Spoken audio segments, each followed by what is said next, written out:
नमस्कार। आज हम बात कर रहे हैं एक मलयालम एक्शन थ्रिलर फिल्म करम की। टाइम्स ऑफ इंडिया में इसका एक रिव्यू आया है, तो सोचा क्यों ना इस पर थोड़ी गहराई से चर्चा की जाए। हाँ बिल्कुल। देखते हैं कि इस रिव्यू में फिल्म के बारे में क्या खास बातें कही गई हैं। तो कहानी है देव नाम के एक पूर्व सैनिक की। वो अपनी पत्नी के साथ यूरोप जाता है और वहां उसकी पुरानी प्रेमिका मिल जाती है। अच्छा। हाँ, और पता चलता है कि वो मानव तस्करी के जाल में फंसी हुई है। अब सवाल ये कि क्या देव उसे बचाएगा। सुनने में तो प्लॉट काफी इंटरेस्टिंग है। हाँ, एक्शन थ्रिलर वाला फील तो आ रहा है। बिल्कुल, पर यही रिव्यू एक पेच बताता है।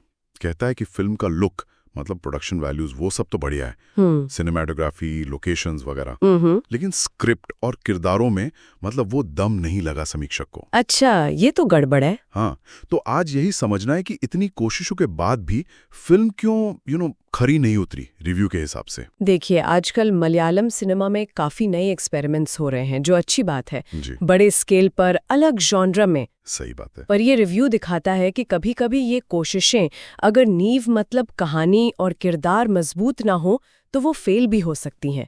यहाँ लगता है वही हुआ है। फिल्म डायरेक्ट की है विनीत श्रीनिवासन ने और लिखा है नोबल थॉमस ने, जिन्होंने, मजे की बात है, लीड रोल भी किया है देव का। हाँ, वही है।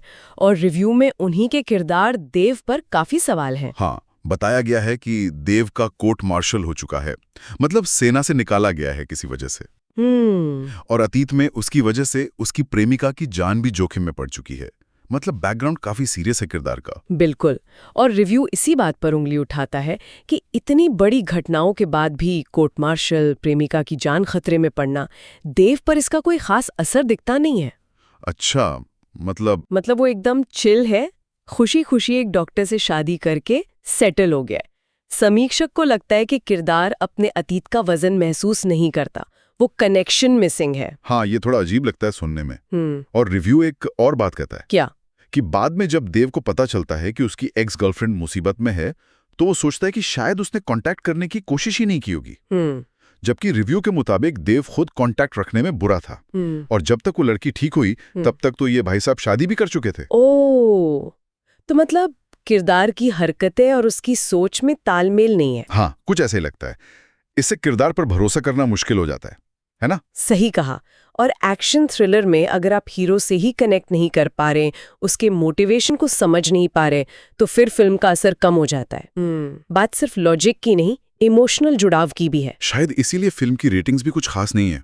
क्रिटिक रेटिंग सिर्फ 1.5 है 5 में से। एक्शन, विदेशी लोकेशन, एक काल्पनिक शहर लेनार्को का जिक्र है। हाँ, सुना है, रूसी माहौल जैसे कुछ दिखाने की कोशिश की है। हाँ, तो वो सब कमजोर लेखन की भरपाई नहीं कर पाए। बिल्कुल।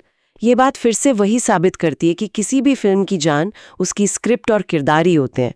बजट, लोकेशन, एक्शन, ये सब बाद की बातें हैं। अगर कहानी दर्शकों को पकड़ नहीं पाती, अगर किरदार भरोसे लायक या दिलचस्प नहीं लगते, तो फिल्म अक्सर लड़खड़ा जाती है।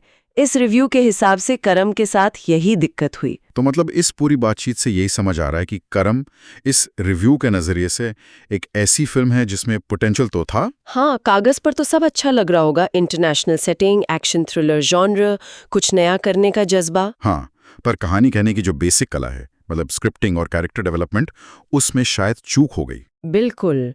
और ये हमें एक अहम सवाल पर लाकर खड़ा करता है ना, क्या कि क्या फिल्मों के लिए सिर्फ बड़ा सोचना, फैंसी लोकेशंस दिखाना या धमाकेदार एक्शन डाल देना ही काफी है, या आज भी दर्शकों से जुड़ने के लिए वही पुरानी चीजें जरूरी हैं, विश्वसनीय किरदार और एक कोहेरेंट, मतलब एक ऐसी कहानी जो लॉजिक और इमोशन दोनों लेवल पर चले। सही बात है। आखिर क्या चीज किसी कहानी को यादगार बनाती है, खासकर जब वो तस्करी या ट्रॉमा जैसे गंभीर मुद्दे उठा रही हों? ये सोचने वाली बात है।